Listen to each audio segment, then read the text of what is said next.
لقد كان في قصصهم عبرة لأولي الألباب.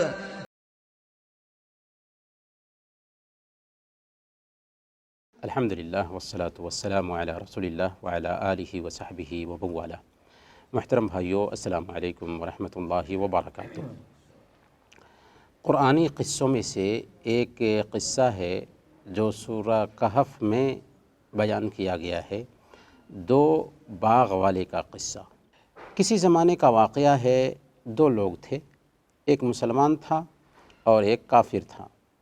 مسلمان کم حیثیت والا تھا لیکن نیک اور دیندار تھا، پرہیزگار تھا، اور اس کا دوست جو تھا وہ بہت مالدار تھا اور بے حد متکبر اور گھمنڈی بھی تھا۔ اس آدمی کو اللہ تعالیٰ نے دو باغات دیے تھے۔ پھر باغات میں کیا کیا خوبیاں تھیں اللہ تعالیٰ نے اس کو بیان کیا۔ وَاضْرِبْ لَهُم مَثَلَ الرَّجُلَيْنِ جَعَلْنَا لِأَحَدِهِمَا جَنَّتَيْنِ مِنْ عَنَابٍ وَحَفَفْنَاهُمَا بِنَخْلٍ وَجَعَلْنَا بَيْنَهُمَا زَرْعًا۔ انہیں دو شخصوں کی مثال سنا دیجئے جن میں سے ایک کو ہم نے دو باغ انگوروں کے دے رکھے تھے اور جنہیں کھجوروں کے درختوں سے ہم نے گھیر رکھا تھا، اور دونوں کے درمیان کھیتی لگا رکھی تھی۔ گویا سب سے پہلے نمبر پر باغات جو تھے انگور کے دو باغات تھے، دوسرے نمبر پر باغات کے چاروں طرف اللہ تعالیٰ نے کھجور کے درخت اگا رکھے تھے، گویا کہ یہ کھجور کے درخت چہار دیواری کا کام کر رہے تھے۔ تیسرے نمبر پر اس باغ میں کھیتی بھی ہوتی تھی، اناج بھی پیدا ہوتا تھا باغ کے اندر میں۔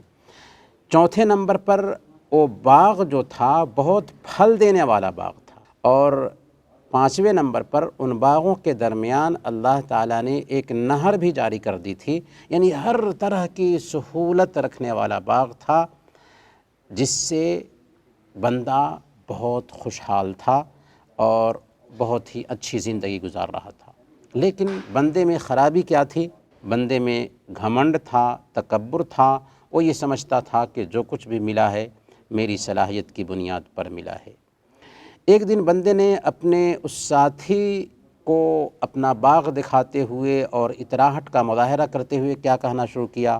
انا اکثر منک مالا واعز نفرا، میں تجھ سے مال میں زیادہ اور نفری کے لحاظ سے بھی زیادہ باعزت ہوں، یعنی میرے پاس تیرے مقابلہ میں مال بھی بہت زیادہ ہیں اور افراد بھی بہت زیادہ ہیں، خدم و حشم ہیں، نوکر چاکر ہیں اور اشخاص ہیں، کیونکہ میں پیسے والا ہوں تو لوگ بھی میرے قریب بیٹھتے ہیں، میری خدمت کرنے کے لیے تیار ہوتے ہیں۔ انسان جب خود کو بے نیاز سمجھتا ہے نا، پیسے والا ہو جاتا ہے، تو اس کے اندر عام طور پر گھمنڈ پیدا ہو جاتا ہے، اطراحت آ جاتی ہے۔ کلا ان الانسان لیطغی ان رآہ استغنی، ہرگز نہیں، انسان سرکشی پر آمادہ ہو جاتا ہے اس لیے کہ وہ دیکھتا ہے کہ وہ بے نیاز ہو چکا ہے۔ پھر کیا ہوتا ہے؟ اللہ رب العالمین اس کو اس کی سرکشی کا مزہ چکھا دیتا ہے، جیسا کہ قارون کے ساتھ ہوا۔ اس نے کہا کہ یہ سب کے سب ہم نے اپنی صلاحیت کی بنیاد پر حاصل کی ہے، چنانچہ خدانوں سمیت اس کو اللہ تعالیٰ نے زمین میں دھسا دیا۔ یہ بندہ بھی جب اپنے باغ میں داخل ہوا تو اسی اطراحت کا مظاہرہ کرنے لگا، چنانچہ اللہ فرماتا ہے وَدَخَلَ جَنَّتَهُ وَهُوَ ظَالِمٌ لِنَفْسِهِ قَالَ مَا أَظُنُّ أَن تَبِيدَ هَٰذِهِ أَبَدًا۔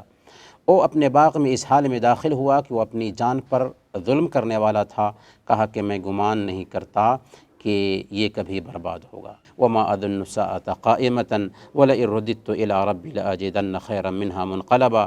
میں یہ بھی نہیں سمجھتا کہ قیامت واقع ہونے والی ہے۔ بندہ قیامت کا بھی انکار کر رہا ہے اور کہتا ہے کہ اگر سپوز ڈیٹ مان لیتے ہیں کہ قیامت واقع ہو بھی گئی تو میں اپنے رب کے پاس جب پہنچوں گا تو وہاں بھی اچھا ہی پانے والا ہوں، وہاں بھی بہتر ہی بدلہ پانے والا ہوں۔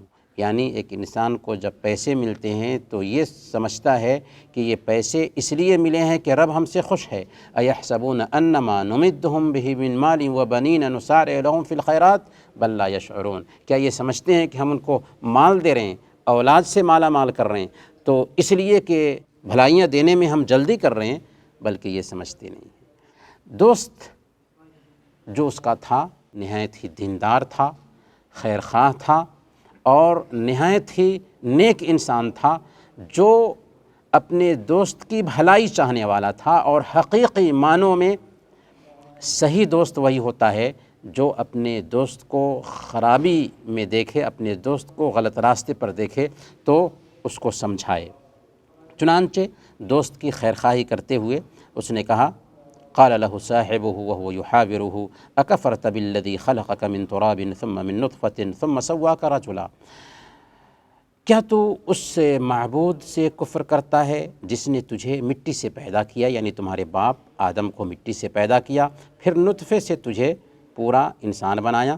پھر اس ایمان والے بندے نے اس کو کہا، لیکن هو اللہ ربی ولا اشرک بربی احدا، تم رب کا انکار کر رہے ہو، حالانکہ تمہیں اپنے رب پہ غور کرنا چاہیے کہ معمولی پانی کا ایک قطرہ تھے، اللہ نے تجھے پیدا کیا اور پھر نعمتیں دیں۔ میری حالت یہ ہے کہ میں اپنے رب پہ ایمان رکھتا ہوں، میں اپنے رب کے ساتھ کسی دوسرے کو شریک نہیں ٹھہرا سکتا۔ اللہ کے نبی صلی اللہ علیہ وسلم غم اور پریشانی کی حالت میں یہ دعا پڑھتے تھے، اللہ اللہ ربی لا اشرک بہ شیئا، اللہ اللہ ربی لا اشرک بہ شیئا۔ اس اللہ کے بندے نے یہ بھی کہا، ولولا اذ دخلت جنتک قلت ما شاء اللہ لا قوة الا باللہ، تو اپنے باغ میں داخل ہوا تو آخر یہ کیوں نہ کہا کہ اللہ نے جو چاہا وہ ہوا اور کوئی طاقت نہیں مگر اللہ کی مدد سے۔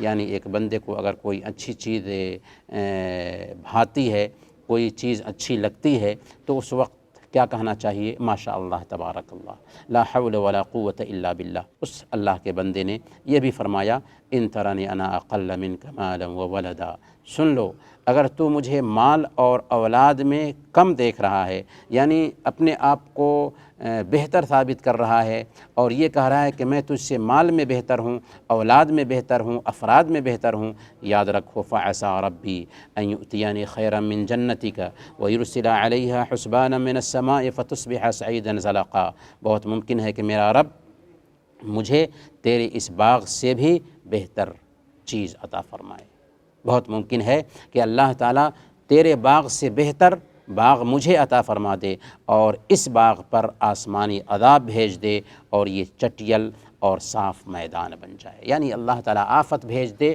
اور تیرا باغ تباہ اور برباد ہو جائے۔ پھر کیا ہوا؟ بندے کو سمجھایا تھا اس کے دوست نے۔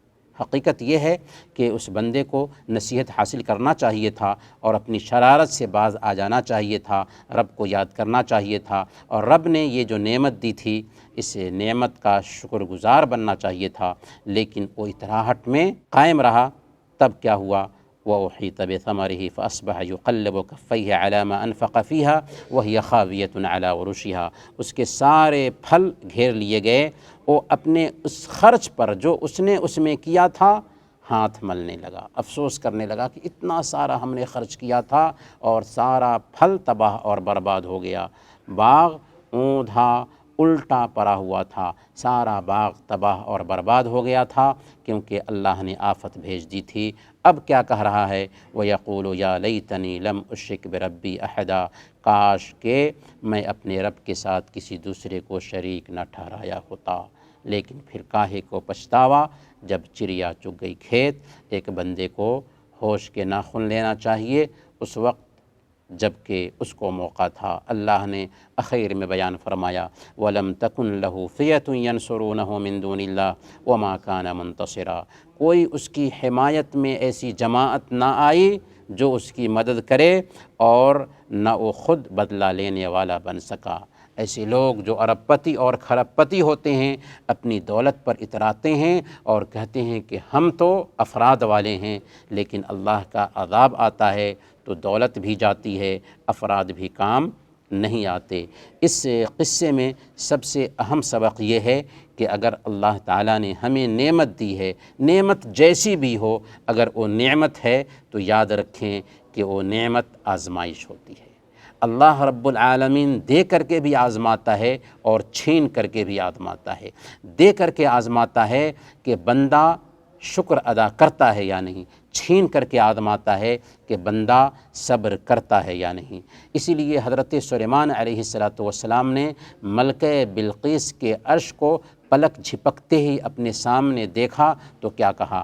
ھذا من فضل ربی لیبلونی اشکر ام اکفر، یہ میرے رب کا فضل ہے تاکہ وہ آزمائیں کہ میں شکر گزار بنتا ہوں یا ناشکری کرتا ہوں۔ تو اسی لیے نعمت ملتی ہے تو یہ سمجھنا چاہیے کہ یہ میری صلاحیت کی بنیاد پر نہیں ملی ہے۔ اگر صلاحیت کی بنیاد پر نعمت ملتی تو صرف پڑھے لکھے لوگوں کو ہی نعمتیں حاصل ہوتیں، جبکہ ہم دیکھتے ہیں کہ کتنے پڑھے لکھے لوگ معمولی تنخواہ پا رہے ہوتے ہیں اور کتنا ان پڑھ اور گنوار ارب پتی اور کھرب پتی ہوتا ہے۔ تو نعمتیں اللہ رب العالمین کی تقسیم ہوتی ہیں، قسمت کیا ہر شخص کو قسام ازل نے، جو شخص بھی جس چیز کے قابل نظر آیا۔ اس لیے ایک بندے کو چاہیے کہ رب کا شکر گزار بنے۔ دوسرا سبق ہمیں یہ ملتا ہے کہ نعمتوں کی اگر ہم ناقدری کرتے ہیں تو نعمتیں جاتی رہتی ہیں، اللہ تعالیٰ ان نعمتوں کو ہم سے چھین لیتا ہے۔ لئن شکرتم لأزیدنکم ولئن کفرتم ان عذابی لشدید، اگر تم نے شکر ادا کیا تو ہم مزید اضافہ فرمائیں گے اس نعمت میں، اگر ناشکری کی تو میرا عذاب بہت سخت ہے۔ اور آخری اور اہم جو سبق اس سے قصے میں ملتا ہے وہ یہ ہے کہ ایک مومن کا کردار کیا ہونا چاہیے۔ اگر ایسے حالات میں کسی مسکین انسان کو دیکھتا ہے جو اصل میں مسکین ہے، وہ دل کا بیمار انسان ہے، جو اپنے آپ کو ارب پتی کہہ رہا ہے، رب کا انکار کر رہا ہے، وہ دل کا بیمار ہے۔ اگر ہم ایمان رکھتے ہیں، اللہ تعالیٰ نے ہمیں کچھ بھی نہیں دیا ہے، ایمان کی دولت سے مالا مال کیا ہے، تو ہم سمجھے کہ یہ بیمار انسان ہے، اس کی بیماری کا علاج کریں، اس کا رب سے تعلق جوڑنے کی کوشش کریں، اسے سمجھائیں کہ رب کو یاد کرو اور مال پہ اتراؤ نہیں ورنہ اللہ کا عذاب آ جائے گا۔ تو ایک بندے مومن کی یہی کیفیت ہوتی ہے کہ اگرچہ اس کے پاس مال نہ ہو، ایمان کی دولت سب سے بڑی دولت وہ سمجھتا ہے، اور اپنے سامنے میں کسی ایسے مریض دل انسان کو دیکھتا ہے تو اس کی خیر خواہی کرنے کی کوشش کرتا ہے، جیسے کہ اس نیک بندے نے خیر خواہی کی تھی، لیکن اس نیک بندے کی خیر خواہی پہ اس نے دھیان نہیں دیا، جس کا نتیجہ یہ ہوا کہ اس نے اپنے باغ کو اپنے سامنے تباہ ہوتے ہوئے دیکھا۔ اللہ تعالی ہم سب کو نعمتوں کی قدر کرنے کی توفیق عطا فرمائے۔ آمین۔ وصلی اللہ علی نبینا محمد وعلی آلہ وصحبہ اجمعین۔